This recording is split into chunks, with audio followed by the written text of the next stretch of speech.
বন্ধুরা নমস্কার, সবাই কেমন আছো? আশা করি সবাই ভালো আছো, আমিও খুব ভালো আছি। তো আজকে লাউ পাতার ডোকা তোমাদের সাথে নিরামিষ রান্না করব, তোমাদের সাথে শেয়ার করব। আমার মা ঠাকুমারা করতো যেভাবে ওইভাবেই, একবার খেয়ে দেখবে, খুব ভালো লাগবে খেতে। তো আমি কিভাবে বানাই, আমি মা ঠাকুমারা যেভাবে বানাতো আমি কিছুটা ওইভাবে করার চেষ্টা করব। এতে বেগুন আর আলু সেদ্ধ করতে বসিয়ে দিয়েছি, মানে হালকা বয়েল করে নেব। আমার জল ফোটা শুরু করে দিয়েছে। এরপর আমি শাকটা দিয়ে দিব, তারপরে দিব লঙ্কা, কয়টা ফেলে নিয়েছি এখানটায়, লঙ্কাও দিয়ে দিব। জলটা অলরেডি ফোটা শুরু করে দিয়েছে, আমি এখন শাকগুলো দিয়ে দেব। বেগুনটা তোমরা পরেও দিতে পারো বা আগেও দিতে পারো,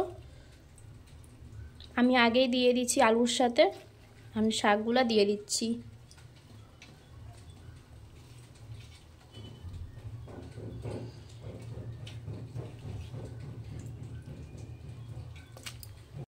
এখন দিয়ে দিব কাঁচা লঙ্কা, এই রান্নাটা কাঁচা লঙ্কা দিয়েই হবে। এরপর দিয়ে দিব হাফ কাপ পরিমতন লবণ, পরিমাণ মতন সামান্য হলুদ,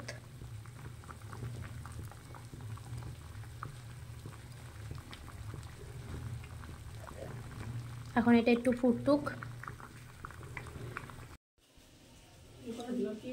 কড়াইটা বসিয়ে দিয়েছি, কড়াইটা গরম হয়ে গেছে। এখন এরপরে দিয়ে দিব 5 ফোড়ন, তেল গরম করে।